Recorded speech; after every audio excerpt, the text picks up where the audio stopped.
संपत नेहरा आतंक का दूसरा नाम। दोस्तों, एक कुख्यात गैंगस्टर जिसके मात्र एक इशारे पर न केवल हरियाणा बल्कि दिल्ली, राजस्थान सरीखे प्रदेशों में लोग थरथर कांपने लगते थे, वही कुख्यात गैंगस्टर जो कि लॉरेंस बिश्नोई का गुर्गा नंबर 1 है, वही कुख्यात गैंगस्टर जो कि लॉरेंस बिश्नोई का दाहिना हाथ कहा जाता है।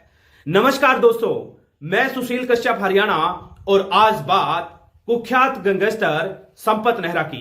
शुरुआती दौर में संपत नेहरा नेशनल लेवल का प्लेयर हुआ करता था, लेकिन खेल का मैदान छोड़कर आखिर कैसे एक नौजवान अपराध की दुनिया में आ गया और अपराध इस तरीके के किए कि देखते ही देखते अपराध का बेताज बादशाह बन गया। आज के दौर में लॉरेंस बिश्नोई गैंग के खौफ से बच्चा बच्चा वाकिफ है। कोई भी छोटी बड़ी वारदात आपके गांव गली मोहल्ले में अंजाम दे दी जाए तो समझ लीजिएगा लॉरेंस बिश्नोई या उसके गुर्गों ने ही अंजाम दिया होगा। दिल्ली पुलिस की क्राइम शाखा के मुताबिक लॉरेंस बिश्नोई ग्रुप में 600 शार्प शूटरों का जमावड़ा है।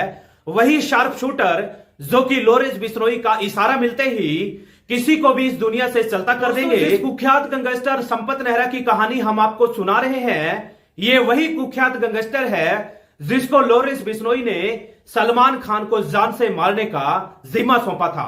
मिली जानकारी अनुसार संपत नेहरा बड़े ही शातिराना अंदाज में सबसे पहले तो अपने गांव जाता है। गांव जाकर स्प्रिंग राइफल का बंदोबस्त करता है, जिस राइफल के लिए पैसे किसी और ने नहीं बल्कि लॉरेंस बिश्नोई ने मुहैया कराए थे। और बड़े ही शातिराना अंदाज में संपत नेहरा मुंबई के उसी पोर्श इलाके में पहुंच जाता है जहां पर सलमान खान रहा करते थे।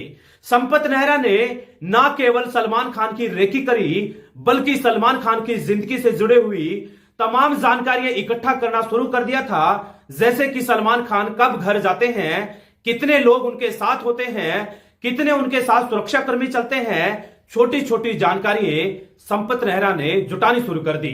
दोस्तों, बड़े ही शातिराना अंदाज में संपत नेहरा ने सलमान खान को इस दुनिया से रुखसत करने की पटकथा लिख दी। संपत नेहरा जिस योजनाबद्ध तरीके से सलमान खान को मारने की प्लानिंग कर रहा था, उस पूरी योजना पर उस वक्त पानी फिर गया जब हरियाणा पुलिस की क्राइम शाखा ने दबिश देकर संपत नेहरा को तेलंगाना की राजधानी हैदराबाद से रंगे हाथों गिरफ्तार कर लिया। दोस्तों, पुलिस की माने तो संपत नेहरा अपनी शकल और हुलिया बदलने में माहिर है। पलक झपकते ही वो अपनी रूपरेखा बदल लेता है और अपनी शकल बदलकर वही संपत नेहरा तेलंगाना की राजधानी हैदराबाद में छिपा हुआ। हरियाणा पुलिस की क्राइम शाखा यदि समय रहते सतर्कता नहीं बरतती तो हो यह भी सकता था कि संपत नेहरा और उसके आका बिश्नोई सलमान खान को मारकर अपने नापाक मंसूबों में कामयाब हो जाते। लेकिन दोस्तों, वो कहते हैं ना, मुजरिम चाहे कितना ही शातिर क्यों ना हो, कितने ही शातिराना अंदाज में अपराधी अपनी किसी भी घटना कहानी को अंजाम क्यों ना दे दे, लेकिन जुल्म का अंत आखिरकार बुरा ही होता है।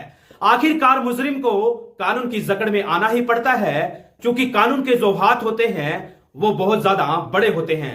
तो दोस्तों, सतर्क रहिएगा, जागरूक रहिएगा, कहीं ऐसा ना हो किसी बड़ी घटना कहानी को आपके इर्द गिर्द अंजाम दे दिया जाए और आप भी उस घटना कहानी का हिस्सा बन जाए। तो दोस्तों, सतर्क रहने में ही भलाई है, सतर्क रहने में ही आप लोगों का बचाव है। मुझे दीजिए इजाजत, फिर हाजिर होऊंगा एक और नई क्राइम एपिसोड के साथ। तब तक अपना ध्यान रखिएगा, बहुत सारा अपना ख्याल रखिएगा।